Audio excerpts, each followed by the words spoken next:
And now for a special sneak peek of Velocity's all-new series, Texas Metal. This brand new Platinum Dually has all of 600 miles on it. You know, its top of the line has plenty of power. It can pretty well yank a house off its foundation. What are you seeing here, man? What are we gonna do for you? I'm wanting to lay it on the ground on big wheels. What I'm getting out of this whole build is... The momentum behind Bill Carlton didn't just fade, it fractured slowly. For 7 seasons on Texas Metal, his Houston workshop became a global stage for extreme custom builds, drawing millions of viewers and turning every episode into a display of engineering pushed to its limits. Then the pattern broke. The updates slowed, the visibility shifted, and the conversation around his name moved away from the work that built his reputation. So what actually changed behind the scenes? And how did a rising television success start to lose its public rhythm? Join us as we break down what happened after Texas Metal and where Bill is now. The man found in East Aldine. Bill Carlton grew up in a working-class neighborhood built around industrial trades and the kind of everyday mechanical work that most of the country drives past without thinking about. His father had a welding workshop on their property at 1804 Sunny Drive, which means Bill Carlton grew up with the smell of hot metal and the sound of grinding and cutting as the background noise of his entire childhood. He has been honest in multiple interviews about the fact that he did not enjoy learning to weld. It was not a passion that announced itself clearly when he was young. It was more of an absorption, something that happened because he was surrounded by it, because his father was doing it, and because the specific logic of taking raw materials and turning them into something functional and beautiful was simply in the air he breathed on Sunny Drive. By the time he was 16 years old, he had started customizing cars around the neighborhood. Not because someone encouraged him toward it, because the skill was there, and the cars were there, and the instinct to connect the two came naturally. He graduated from Nimitz High School, having started at MacArthur before transferring, and went directly into the work rather than into further education. In 1994, when he was 18 years old, he founded Extensive Metal Works on the same property where his father's welding shop had operated, the same piece of East Aldine land where he had grown up, learned the trade, and spent his childhood. The company built its reputation on a very specific specialty: air suspension systems, which involve removing a vehicle's conventional springs and replacing them with airbags so the ride sits on compressed air. This allows the vehicle to be raised and lowered electronically and gives it a particular stance and movement quality that became Extensive's visual signature in the custom automotive world. In Carlton's own words, the name of the game was putting the biggest wheels on it and making it flow. His personal life also didn't slow down either. He married Jennifer Carlton in 1999, and she became not just his wife but his business partner, serving as the director of Extensive Metal Works and helping manage the operational side of a shop that was growing in reputation and in clientele. Together, they have 3 children: Keegan, Presley, and Corbin. The family home was in Spring, Texas, a more suburban area north of Houston, while the shop remained rooted in the East Aldine neighborhood that built him. The shop built custom trucks and cars for a client list that Carlton allowed himself a small amount of pride about when discussing it publicly. Among his former clients are Heisman Trophy winner and former Houston Oilers running back Earl Campbell and rock musician Ted Nugent. By the time any television producer came knocking, Extensive Metal Works already had a credible, verifiable track record that existed entirely independent of any camera's involvement. That independence is the thing worth holding on to as the story develops, because everything that came after the cameras arrived and the questions about what Bill Carlton is doing now happened to a man who had already built something real before any of it started. So what exactly did the cameras change when Texas Metal began? And what did the show actually become before everything got complicated? 7 seasons of Texas Metal. Texas Metal premiered on Motor Trend Network in 2017 and documented the daily operations of Extensive Metal Works, the custom builds, the client relationships, the fabrication process, and the specific personality of a workshop full of people who were genuinely good at something difficult and visually spectacular. The format was straightforward. A client comes in with a vehicle and a vision. Carlton and his team figure out how to execute that vision within a budget and a deadline. And the camera follows the process from concept to finished product. The show worked for the same reason every good automotive reality format works, because watching skilled people do difficult things well is genuinely compelling, and because the finished products in this case were extraordinary enough to justify the attention. An air suspension built on a vintage pickup that drops its chassis an inch from the ground when the switch is hit is not just a mechanical achievement, it is a visual statement. And Carlton had spent 30 years developing the ability to make those statements consistently. The show pulled more than 72 million viewers across 183 countries and territories during its run, according to Carlton himself. That is not a regional cable success story. That is a globally distributed automotive show with an audience that genuinely found Carlton's approach to custom work compelling enough to watch from countries that have no particular relationship with the specific Houston car culture he was drawing from. The show ran through at least 7 seasons and also spawned a spin-off called Texas Metals Loud and Lifted in 2023, in which Carlton also participated as a producer. His IMDb credits list him as appearing in 42 episodes of the original show between 2017 and 2021, and then as part of the ensemble Extensive Metalworks team across 60 episodes from 2020 through 2024. That range suggests a show that went through some format evolution over its run, shifting between a more Carlton-centered presentation and a wider ensemble approach as the seasons progressed. The Tower of Shame, a sculpture Carlton built from old car parts and welded together as a tribute to his childhood at 1804 Sunny Drive, stands at the end of Sunny Drive today as a permanent monument to where he came from. It is not a television prop. It is not a promotional installation. It is the work of a man who understood that where he came from was worth honoring in physical, permanent form, and who had the specific skill to build the honoring himself. Carlton has described his work philosophy in ways that reflect the father who instilled it in him. He said his father's lesson was to get up and get to work every day, sick, tired, whatever, that responsibilities do not pause for how you feel, and that work ethic was the foundation of everything Extensive Metalworks became. That is not the language of someone who stumbled into a television career and was enjoying fame. It is the language of someone who had been building something specific for decades and happened to find himself in front of cameras in the process. The show was the biggest thing that ever happened to Extensive Metalworks as a brand. It also brought a level of visibility and pressure that the East Aldine workshop had never been designed to accommodate. And in the years after the cameras arrived, the details that emerged about Bill Carlton's personal life suggested that the pressure was landing harder than the television version of the story ever showed. Now, let's take a look at the legal record and what it actually shows. A complicated legal history. The legal history of Bill Carlton is something that has circulated on social media and YouTube in versions that range from accurate to wildly exaggerated.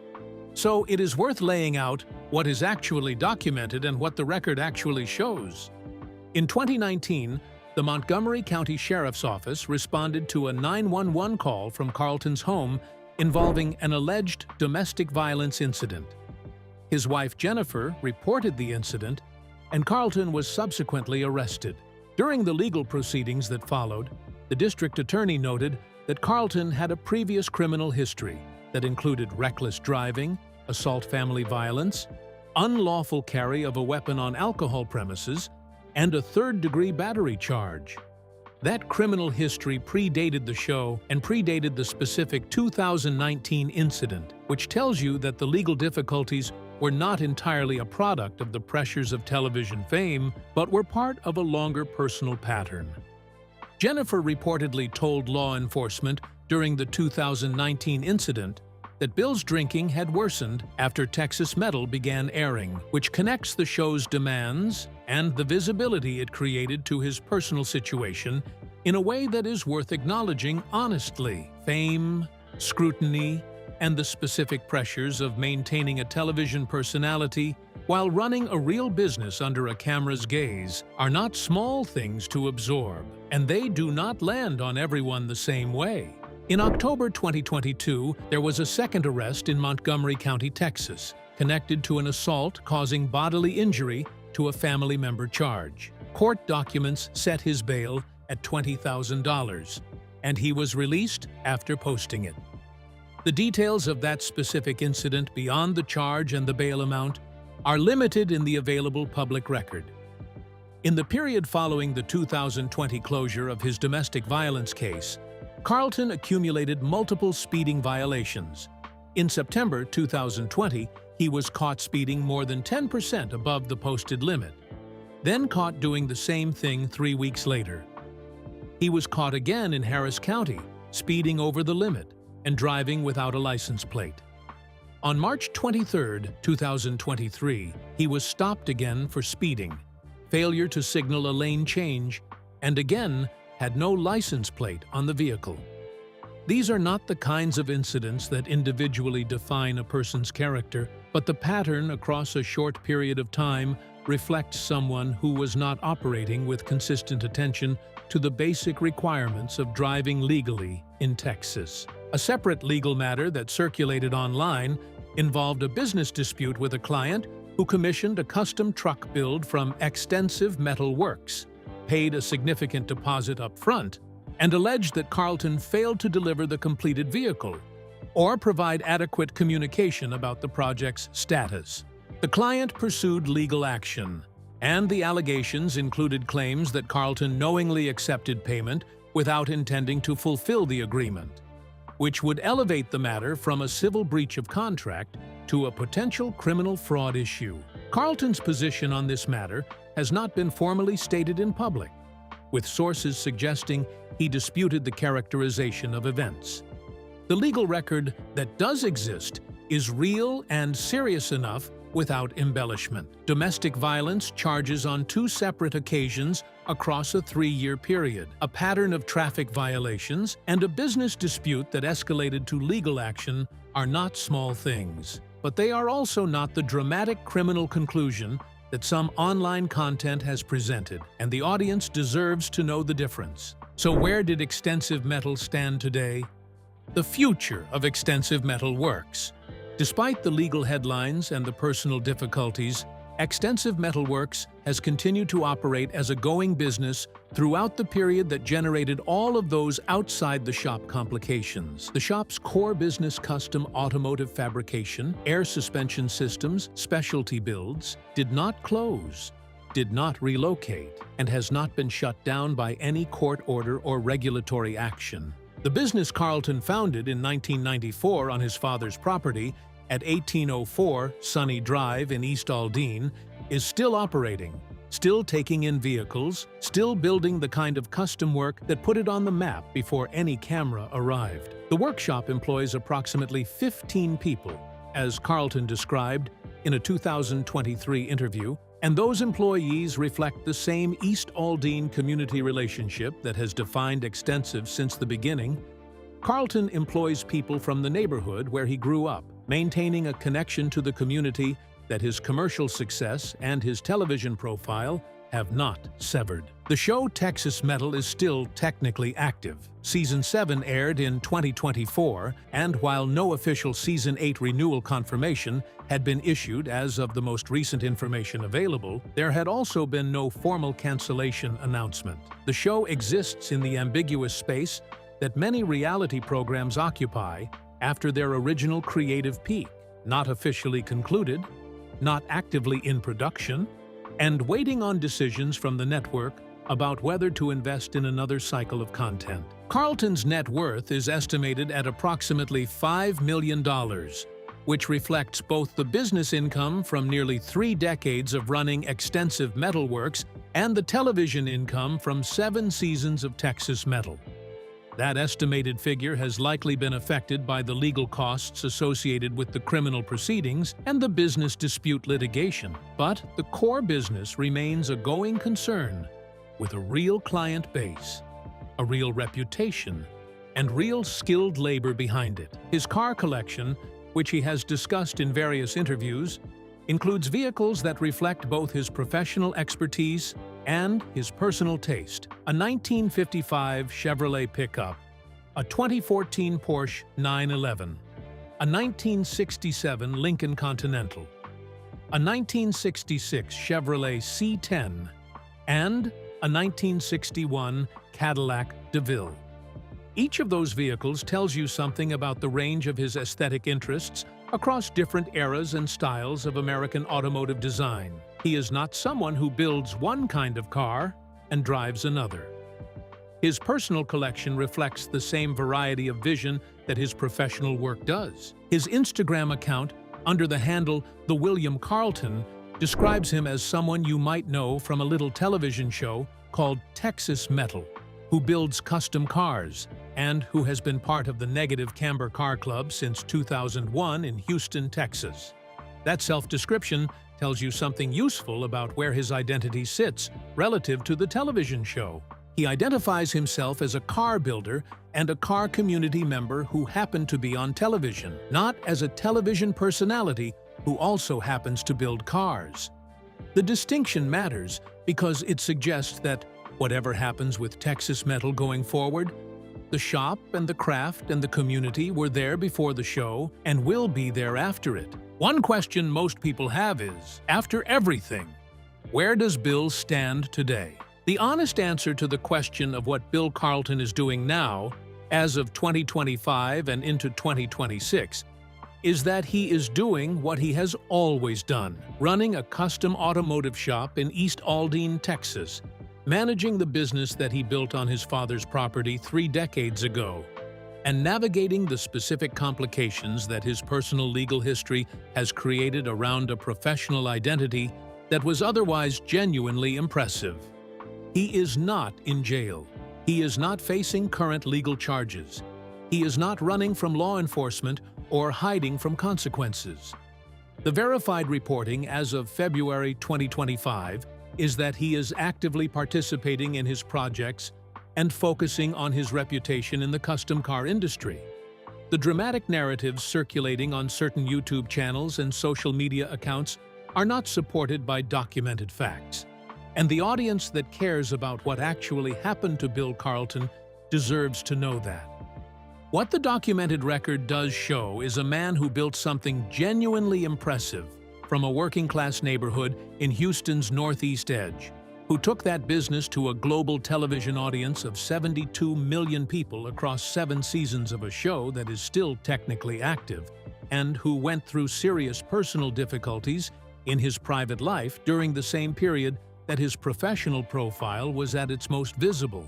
Those 2 tracks, the professional achievement and the personal struggle, ran simultaneously through the same years and did not cancel each other out. Both of them are real, and both of them are part of the complete picture. The Tower of Shame still stands at the end of Sunny Drive in East Aldine, built from old car parts and welded together by the hands of the man who grew up on that street. It is not a monument to fame or to a television show. It is a monument to the neighborhood that built him and to the craft that he learned there and has spent his entire adult life expanding.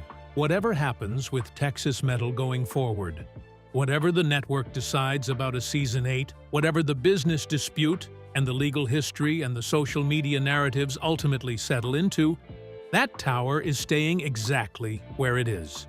Do you think Texas Metal can sustain itself for an 8th season without the kind of momentum that the early seasons built around Bill Carlton's specific personality and approach?